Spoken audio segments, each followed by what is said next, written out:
Hello everyone, welcome back to my YouTube channel.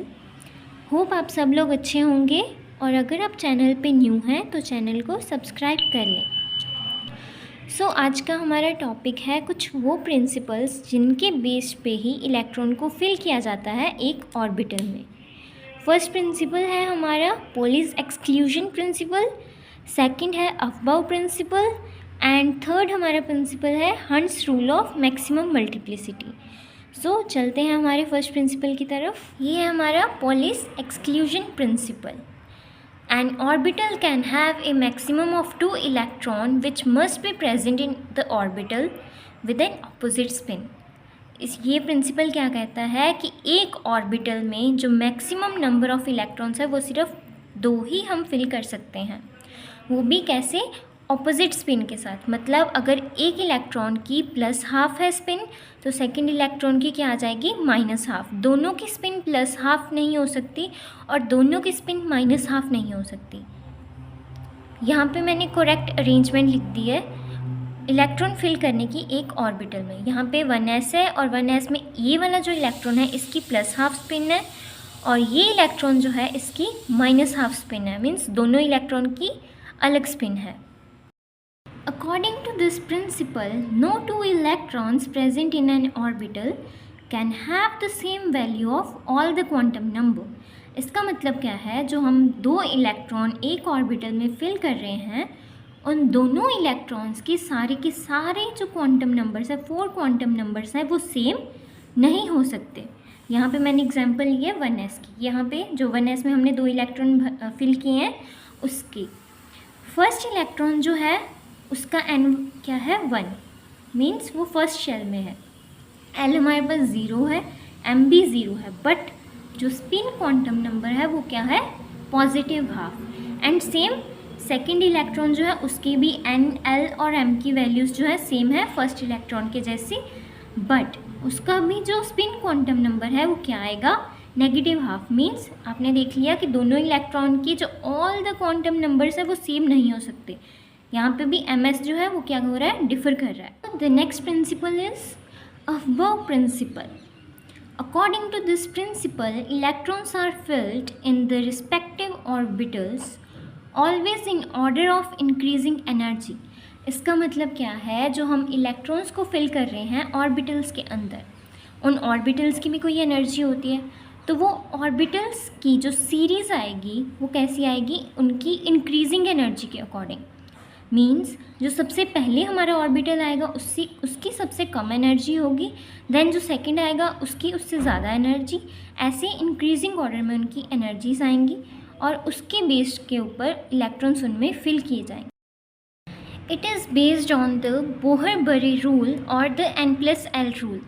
Means जो energy है हमारी orbitals की वो किस रूल के ऊपर बेस्ड करेगी? वो है n+l रूल। ये रूल क्या होता है? n हमारे यहाँ पे है प्रिंसिपल क्वांटम नंबर, l है हमारे पास एजीमुथल क्वांटम नंबर। ये रूल हमें कहता है जिन भी ऑर्बिटल का सम n+l का जो सम है अगर वो कम है, वैल्यू उसकी क्या है? कम है, तो वो पहले फिल किया जाएगा और अगर उसकी वैल्यू ज़्यादा है तो वो बाद में फिल किया जाएगा। अब इस केस में अगर बाई चांस हमारे पास एक ऐसा केस आ जाता है जिसमें दोनों की वैल्यू मीन्स 2 ऑर्बिटल हमने लिए हैं, उन दोनों की n+l वैल्यू जो है वो सेम आ जाए बाई चांस, तो हम उस केस में क्या करेंगे?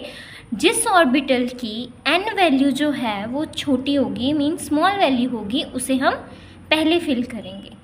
मैं आपको ऐसे केस की एक एग्जांपल दे देती हूँ। यहाँ पे मैंने लिया है 3d and 4p। For 3d n की वैल्यू को आएगी 3 आएगी और l की वैल्यू क्या आएगी 2, क्योंकि यहाँ पे क्या हमारे पास d है, d में l की वैल्यू क्या आ जाएगी 2। अगर हम इसका n+l करेंगे तो हमारे पास सम कितना आएगा? 5। वहीं दूसरी साइड जो 4p है उसके लिए n की वैल्यू क्या है? 4 और l की वैल्यू है 1। इसका 4 + 1 क्या आएगा? 5। अब 3d और 4p में से n की वैल्यू किसकी छोटी है? 3d की। पहले जो हम फिल करेंगे वो हमारा कौन सा होगा? 3d। चलिए यहाँ देखिए, ये है सीरीज़ ऑर्बिटल की कि कैसे इलेक्ट्रॉन्स इनमें फिल किए जाते हैं। ये जो है ये है इंक्रीजिंग ऑर्डर में। 1s की एनर्जी 2s से कम है, 2s की एनर्जी 2p से कम है। और यहाँ पे देखिए 3s 3p 4s and 3d। अब 4s जो है वो 3d से पहले फिल हुआ है। ऐसा क्यों हुआ है? यहाँ पे जो n की वैल्यू है 4s के लिए, n की वैल्यू कितनी है 4, और s की वैल्यू कितनी है इसके लिए 0, मीन्स l की वैल्यू कितनी है इसके लिए 0। सो n प्लस l की वैल्यू का आ गई हमारे पास 4। वहीं अगर हम 3d की बात करें तो 3d के लिए n की वैल्यू कितनी है हमारे पास 3, l की वैल्यू कितनी है हमारे पास 2। सो n प्लस l की वैल्यू कितनी आ गई हमारे पास 5। अब यहाँ देखिए n प्लस l की वैल्यू कम है यहाँ पे, इसलिए उसे पहले फिल किया है हमने 4s को, और 3d के लिए n प्लस l की वैल्यू जो है वो ज़्यादा है, इसलिए हमने उसको बाद में फिल किया। अब ये सीरीज़ याद रखने के लिए एक ट्रिक है। यहाँ पे हमने सबसे पहले 1s to 7s लिख लिया है वर्टिकली, देन थ्रू 2s के सामने हमने 2p लिख लिया है, 2p से लेके 7p तक, देन 3s 3p 3d और कहाँ तक 6d तक लिख लिया। अब हम कैसे इस चेन को देखेंगे, 1s से गई, 1s के बाद यहाँ पे हमारे पास आ जाएगा 2s, 2s के बाद हमारे पास यहाँ पे आ जाएगा 2p 3s एंड देन वो वापस गई है यहाँ पे 3p एंड 4s। ऐसे ही था ना यहाँ पे 3p देन 4s। अब 4s के बाद क्या हुआ है, 4s से वो फिर से गई है 3d पे, देन 4p देन 5s। अब यहाँ पे ऐसे आप इसकी पूरी सीरीज़ खुद भी लिख सकते हैं, खुद आप ट्राई करना, अगर आपको नहीं आएगा तो कमेंट सेक्शन में बता दीजिएगा। और ऐसे करके आपको एक इजी वे मिल जाता है सीरीज़ याद रखने का, अगर आपको डिफ़िकल्ट लग रहा हो। इस सीरीज़ हमें बताता कौन है, अबव प्रिंसिपल। अबव प्रिंसिपल के अकॉर्डिंग हम इलेक्ट्रॉन्स को इनमें फिल करते हैं। Hunts rule of maximum multiplicity. According to this rule, the electrons are filled in the degenerate orbitals. अब सबसे पहली बात, degenerate orbitals क्या होते हैं? Degenerate orbitals वो orbitals होते हैं जिनकी एनर्जी सेम होती है। इसका मतलब क्या हुआ कि जैसे 2p में हमारे पास 3 ऑर्बिटल्स होते हैं, तो वो तीनों के तीनों एट ग्राउंड स्टेट मीन्स जब उनमें कोई भी हमने इलेक्ट्रॉन फिल नहीं किया है, तब उन तीनों ऑर्बिटल्स की जो एनर्जी है वो क्या आएगी, सेम आएगी। तो उस केस में हम उन्हें क्या बोलेंगे, degenerate orbitals. Same with D orbital, उसमें जो हमारे पास 5 ऑर्बिटल्स आते हैं उनकी एनर्जी जो है वो सेम रहेगी, और वो भी पांचों के पांचों क्या है, हमारे डीजेनरेट ऑर्बिटल्स हैं।